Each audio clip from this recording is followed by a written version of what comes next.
Serge Branco, dernièrement, il y a eu l'affaire de la double identité.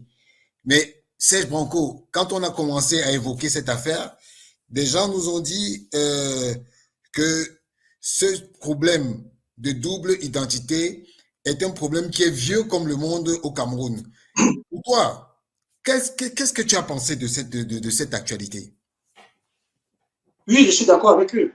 On change l'âge partout au Cameroun, dans la police, dans la magistrature, dans l'armée, dans l'éducation, partout. J'ai des petits que je connais là depuis 2017 quand j'entraînais Bamboutos. Je suis venu là, j'ai trouvé certains qui ont en première division avec 17 ans. Quand ils étaient joueurs, quand j'étais Bamboutos, je les ai recrutés avec 20 ans, il y a 7 ans. Je reviens au Cameroun il y a 6 ans, ils jouent dans une équipe de première division avec 18 ans. Je vous expliquer ça comment? Donc, de 20 ans à 7 ans, il doit avoir 27 ans. Mais je viens de trouver avec 18 ans qui joue en première division. Ce n'est pas un problème de l'Africafoot ou de Samuel Eto'o. C'est un problème étatique. C'est un problème national. C'est un problème qui est vieux depuis des années. Et quand vous voyez tout le temps qu'on a suspendu 2000 fonctionnaires pour faux diplômes, faux âge, on a suspendu les gens dans la police parce qu'ils ont des faux âges et faux diplômes. C'est un problème qui est national et qui est étatique et qui est, franchement, ce n'est pas seulement le football. Mais ce n'est pas parce que c'est un vieux problème que les autres ne veulent pas travailler dans leur domaine, dans leur ministère, que l'Africafoot ne va pas faire le ménage, ne va pas faire le travail qu'il faut. Si on laisse les gens jouer, les gens qui ont 30 ans jouent avec 18 ans, 20 ans, vous attendez à quelle évolution de ce joueur? Vous attendez à quelle évolution du football? Ce n'est pas parce que les autres ont changé à 20 ans qu'on va laisser tout le monde changer. Je ne sais pas si vous comprenez un peu. Quand il y a 20 ans, il changeait, il y avait le résultat, non? Aujourd'hui, 20 ans, il change. Est-ce qu'il y a le résultat? Mais justement, Serge Branco, les gens trouvent que la FECAFOOT est en train de vilipender ses joueurs, est en train de laisser ses joueurs à la vindicte populaire parce qu'elle veut résoudre un problème. La FECAFOOT est en train d'aider ses joueurs. On doit dire merci à la FECAFOOT. On doit dire merci au docteur Samuel Eto'o, qui est allé à une tribune de l'ONU dernièrement et qui a parlé de trafic d'âge en Afrique. C'était qui? C'était lui. C'était Samuel Eto'o. Bon, vous voyez un peu, vous savez, quand quelqu'un dit que, j'entends les gens dire que Eto'o n'est pas compétent, est-ce que vous ne voyez pas qu'il y a quelques mois, il était à la tribune de l'ONU et quelques mois après, il y a ce ménage qui est en train d'être fait dans le football camerounais. Vous ne voyez pas que c'est un travail qui est en train d'avancer, c'est un plan qui a été mis sur pied, que c'est quelque chose qui est pensé et que c'est quelque chose qui est vraiment organisé. Ça ne vous dit rien, vous ne réfléchissez pas? Justement. Pourquoi? Quand tu fais le diagnostic du football camerounais des 10 dernières années, quand on dit que le football des jeunes ne gagne pas, Samuel Eto'o est là que depuis 2 ans. Est-ce qu'avant Samuel Eto'o, le football des jeunes gagnait? Non. C'est vrai qu'on a gagné une canne. Hein? On a gagné une canne en 2019. Bon, une canne U15, U17, nous aussi on a gagné francophonie récemment. Donc, vous savez, le problème c'est quoi? Le problème c'est pas, il n'y a pas un problème d'âge. Tu peux avoir 30 ans, être bon ou mauvais. Tu peux avoir 15 ans, être bon ou mauvais. Le problème c'est quoi? C'est de permettre, comme je vous ai dit, à notre temps, on a commencé où? Je vous ai dit qu'on a commencé au couteau. On a commencé au quartier, on a commencé à la formation, on a commencé dans les juniors de Tonnerre, Canon, Union, Unité, tout ça. On s'est retrouvé en première division. Tout ce que la FECAFOOT est en train de faire, tout ce que le docteur Samuel est en train de faire, c'est de vouloir que les joueurs commencent à jouer comme un footballeur doit faire pour réussir. Parce que si tu ne fais pas pour réussir dans le football, il y a un chronogramme qu'il faut suivre. Il y a ce qu'on appelle la préformation. Il y a ce qu'on appelle la formation. Il y a ce qu'on appelle la post-formation. Tu peux faire la préformation qui est jusqu'au U15, jusqu'à 15 ans. Tu peux faire la formation qui est jusqu'au 18 ans. Parce qu'à partir de 18 ans, tu es censé être professionnel. Après, c'est la post-formation. Si tu as fait la préformation, si tu as fait la formation, tu as 70% de chances de réussir à la post-formation, à être professionnel. Si tu n'as pas fait la préformation et la formation, tu as 70-80% d'échouer de ne pas être professionnel. Je ne sais pas si tu comprends un peu ce que je veux dire. C'est très important. Je comprends. Avec la préformation et la formation, tu as 70% de chances d'être un footballeur professionnel, même si tu ne deviens pas Samuel Eto'o, Roger Mila. Tu peux avoir un carrière professionnel respectable. Mais sans préformation et sans formation, tu as 80% de chances de ne même pas atteindre le haut niveau. Tu peux encore atteindre le haut niveau peut-être 1 an et demi, 2 ans et te plomber. C'est ça. Le souhait du président de l'Africafoot, Dr Samuel Eto'o, le souhait de tout parent, le souhait de tout acteur de football, le souhait de tout fanatique de football, c'est de voir le footballeur être quoi? Réussir au football, être professionnel, oui ou non? Exactement. On fait comment? On attend qu'il a fait le bac, 4 fois le bac, il échoue le bac, ou alors il a un master 2 en Guaquélé, il n'y a pas de boulot. À 23 ans, il veut venir jouer au foot, il fait l'acte de 17 ans pour jouer. C'est comme ça qu'il va réussir. Mais non, justement. Et Serge Branco, dis-moi, est-ce que tu ne penses pas, par exemple, que l'affaire Nathan Douala est en train de briser sa carrière, par exemple? Non, pas du tout. Pas du tout. On est en train d'aider Nathan Douala. Écoutez-moi, si on n'avait rien fait et que Nathan Douala demain va être joueur de la CAN, ils sont meilleurs joueurs de la CAN, et que tous les adversaires qu'on a croisés au premier tour, au quart de finale, huitième de finale, vont dire que Nathan Douala a deux identités, ça fait Beradi, ça fait tout ça. On va suspendre le Cameroun, on va nous enlever la CAN. Mais quand l'Africa Foot règle déjà ça à son second niveau interne, ça veut dire qu'après ça, Nathan Douala est blanchi. Il peut aller jouer maintenant partout où il veut en Europe, partout avec Nathan Douala, parce qu'il est Nathan Douala. Une enquête a été menée, les preuves ont été apportées qu'il est Nathan Douala. Donc maintenant, il n'y a plus de doute sur son identité, il n'y a plus de doute sur lui. Vous savez, dans la vie, quand vous allez au tribunal et qu'il y a un juge, on accuse quelqu'un, qu'est-ce qui prime? C'est les preuves pour se dédouaner qui comptent ou bien c'est les paroles? C'est les preuves. Quand tu apportes les preuves, le juge, le président du tribunal, le procureur, il se base sur les preuves. Tout ce qu'on raconte après à côté, personne n'est témoin, personne n'a une preuve concrète. Donc, si on nous apporte des preuves, comme le président de Congo a fait, que Nathan Douala, c'est Nathan Douala, il a 17 ans, même si dans la tête, on se dit que ce n'est peut-être pas ça, ou bien peut-être qu'il y a des soupçons de mensonges, mais on fait comment pour avancer dans la vie? On prend les preuves, on avance, ce n'est pas ça. Mais c'est ça. Mais donc, Nathan, l'Africa Foot fait plus du bien à Nathan Douala que de mal. Mais justement, bon, je vais te poser une question parce que je viens de voir, pendant que tu parles, il y a des gens sur mon compte YouTube et Facebook qui posent des questions, mais il y a quand même une question pernicieuse que je vais te poser quand même. Et il dit, c'est monsieur Bezele Ateba Christian, pourquoi on parle, pourquoi on dise, je peux afficher le truc. Il dit, non, vas-y. Toi-même, tu n'as pas joué avec ton vrai âge, d'où ton nom Serge Branco. Est-ce que c'est vrai ou c'est faux? Mais bon, il n'était pas au début de l'émission, j'ai expliqué. Vous savez, la loi au Cameroun le permet à tout le monde de changer de nom. Oui. Vous savez, la loi permet de changer de nom, même de changer de l'âge. Si vous apportez les preuves que votre changement existe, qu'il y a lieu, la loi le permet. Tu peux aller dire que mon nom ne me plaît pas, je m'appelle Bernadette. Ma mère m'a nommé Bernadette. Bernadette me crée des problèmes pour avoir le bac, pour avoir le travail. Tu fais une procédure, tu changes. Exact. Tu peux aller dire que quand on m'a accouché dans mon village, il n'y avait pas d'état civil. C'est 5 ans après que ma mère m'a fait l'acte et que ce n'est pas mon âge. Moi, je veux réclamer mon vrai âge. Toutes les procédures sont permises.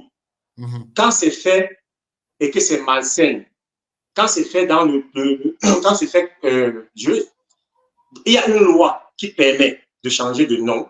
Moi, dans mon cas, c'était parce que pour des raisons privées, pour des raisons familiales, entre mes parents, la séparation était douloureuse. Bon, ma mère ne voulait plus que je porte le nom de mon père. Donc, je ne vais pas entrer dans les détails de vie de mes parents parce que ma mère n'est plus de ce monde. Mon père, il est encore à Bouddha. Voilà.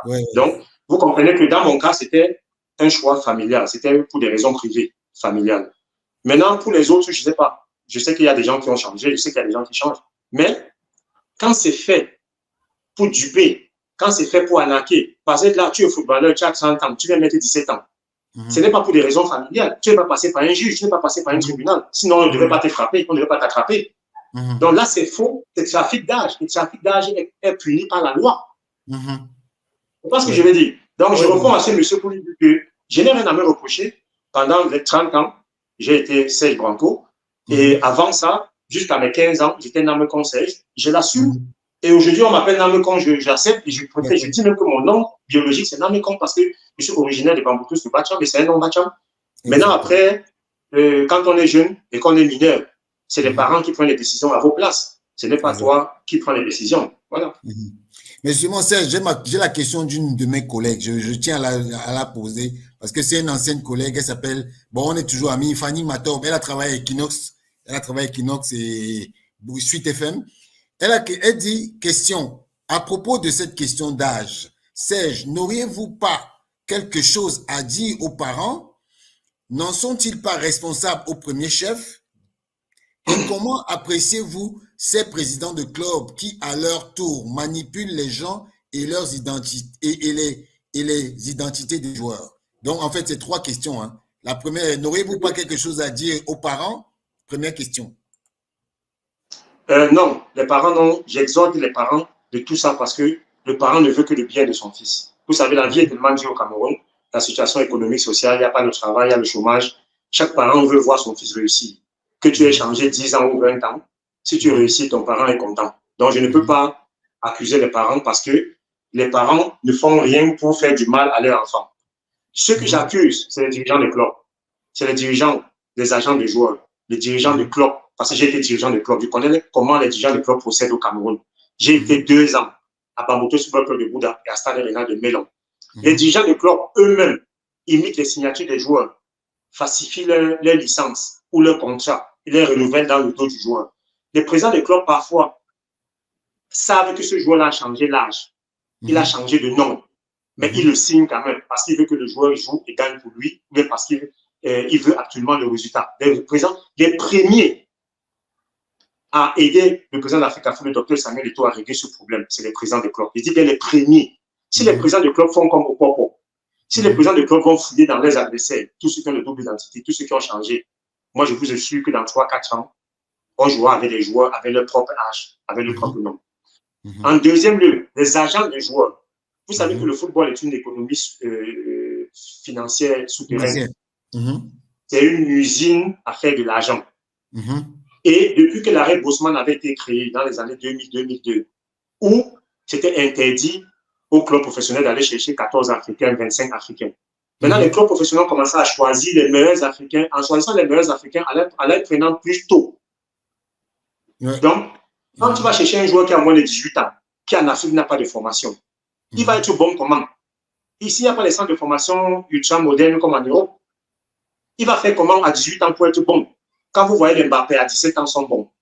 Vous voyez les Moukoko, les joueurs en Allemagne comme les Witz, les Mario Gomez, tout ça là. Ou les Mekael, les Klose, les Podolski. C'est parce qu'ils ont commencé déjà à 8 ans, 10 ans à s'entraîner dans les terrains gazonnés, des infrastructures, se laver, prendre leur douche, manger, boire du yaourt, prendre des fruits après les entraînements. C'est pour ça qu'à 16 ans, 17 ans, ils ont ce corps-là. Ils sont forts. Mais chez nous, il n'y a pas ça. Le gars va être bon à 18 ans comment? C'est pour ça que le gars à 27 ans est obligé de mettre 18 ans pour pouvoir aller jouer professionnel. Et c'est les agents de joueurs qui vont vendre ces joueurs-là, qui facilitent, ils changent d'acte de naissance, ils font de nouveaux passeports, de nouvelles CNI. Parce que pour changer l'acte, dis-moi, un joueur qui est d'une famille pauvre, pour faire un acte, pour aller négocier pour faire un acte, il faut 50, 100 000 francs. Exactement. Pour aller négocier, faire une CNI frauduleuse, il faut 200, 300 000. Pour aller faire un passeport avec tous ces faux documents-là, il faut des centaines de mille. Le joueur qui est pauvre, qui est dans un club qui ne lui donne même pas 50 000, il prend l'argent où? Ça veut dire qu'il y a quelqu'un derrière qui finance. Tu es d'accord avec moi? Exactement. Exactement. Si ce n'est pas un président de club, si ce n'est pas un agent de joueur, à la limite encore, ces agents-là vont voir les parents pour demander aux parents de financer tout ça. Donc, tu comprends que tout est fait pour que le joueur puisse diminuer son âge. Et il y a même des joueurs ici, maintenant, quand tu leur dis bonjour, tu as quel âge? Il te dit le pro. Âge réel ou bien âge de foot. Il te dit ça, il te répond sans que tu lui as posé la question. On te dit, le pro, je joue bien, je vais aller en Europe. Tu dis, petit, tu as quel âge? Il te dit, oh, le pro, âge réel, c'est 26. Âge du foot, c'est 17 et 18. Il te répond comme ça, naturellement, sans ambiguïté, parce que c'est déjà naturel. Tout le monde a déjà intégré ça. Mais alors, si on ne fait rien, on va continuer comme ça va s'empirer. On va avoir des gars de 65 ans qui vont jouer au U15. Parce qu'aujourd'hui, on a des gens de 25 ans qui jouent au U15. Si on laisse avancer, on aura des gens de 40 ans qui vont jouer au U20. Quand le docteur Samuel Eto'o instaure la CNI au niveau des jeunes, des centres de formation, c'est pourquoi? C'est pour que le petit entre 8 ans et 10 ans ait déjà un CNI, parce qu'il y a une base de données qui est nationale. On ne peut pas les frauder. Même si les gens vont me dire que même avec la base de données, on fraude. Mais pour aller frauder, il faut aller à la délégation. Il faut payer des centaines de mille. Est-ce que sur 1000, vous savez combien de demandes de licence la fédération reçoit chaque année? Entre 900 et 1000. Et quand la fédération entre les noms dans la base de données pour voir s'il y a trafic d'âge, s'il y a fraude, il y a au moins 400 à 500 doublures qui s'affichent. Et maintenant, les doublons, la fédération doit s'asseoir, prendre cas par cas. Donc, c'est un travail de fourmi que la fédération fait. Prendre cas par cas. Rends-toi compte, 400 noms, 500 noms, cas par cas, ça prend combien de temps? Mais ça peut prendre plus Donc, c'est pour ça que les gens ne savent pas souvent, ils disent que voilà, pourquoi la fédération ne fait pas ça en début de saison, pourquoi ils viennent faire ça maintenant? Parce qu'il faut prendre du temps. Et les présidents des clubs eux-mêmes sont complices. En début de saison, quand la fédération dit qu'il y a des doublons, qu'il faut suspendre les joueurs, les présidents des clubs sont les premiers qui demandent à la fédération, pardon, laisse-nous un moratoire jusqu'au playoff. Parce que ces joueurs que vous suspendez là, on les a déjà payé les primes de signature. On les a déjà payé les primes de signature. Si vous les suspendez maintenant, si sur 20 joueurs, ils donnent les primes de signature à 15 personnes. Si vous me suspendez 10 joueurs, je paie des millions, je paie mon effectif. Donc, c'est les présidents des clubs même qui disent à la fédération que, pardon, laissez-nous jouer, on va gérer ça pendant la saison. Et avant les playoffs, vous allez nous donner les noms de doublures. Voilà le règlement qui a été fait cette année. Et le règlement a été validé par tous les présidents des clubs. Parce que si ça dépendait que de la fédération suspendait ces joueurs-là dès le début du championnat. C'est les présidents des clubs qui ont supplié, qui ont demandé pardon, qui ont demandé un moratoire. Parce qu'ils savaient qu'ils avaient des joueurs avec des doubles identités dans leur effectif. Mais ils avaient déjà payé les primes de signature à ces joueurs. Si on les enlevait en début de saison, ils allaient prendre les joueurs où ils allaient perdre de l'argent. Tu comprends ce qu'il veut dire? Et le reproche qu'il fait à la fédération, c'est qu'on n'explique pas toujours ça comme je suis en train de vous expliquer. Si on expliquait ça comme ça partout dans les médias, les gens allaient comprendre. On n'allait pas indexer ou accuser la fédération. La fédération n'a rien à y voir dedans. Au contraire, la fédération en train de vouloir nettoyer, de régulariser, a un rôle d'observateur. Parce que les clubs, même entre eux, ils peuvent faire ce travail de nettoyage des joueurs avec les trafiquages. Mais ils ne le font pas parce que ça les arrange. Maintenant, c'est quand ils commencent à se tirer entre eux, quand ils veulent se qualifier pour les playoffs, ou bien quand il faut rester en première division pour avoir des subventions, que ça commence à péter. C'est ça.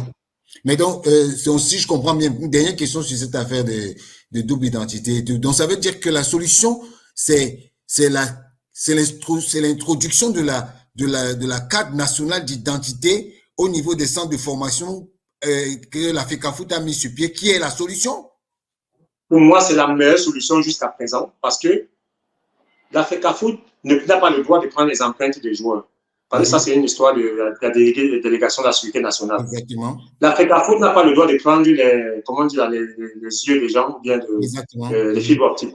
Voilà. La FECAFOOT, ça, c'est l'État qui doit le faire. Donc, comme il y a une pièce d'identité qu'on fait avec des empreintes et que c'est difficilement changeable avant, quand tu as fait une pièce d'identité à 8 ans, 10 ans, pour que tu changes, il faut que tu fasses une requête à la délégation de la sécurité nationale.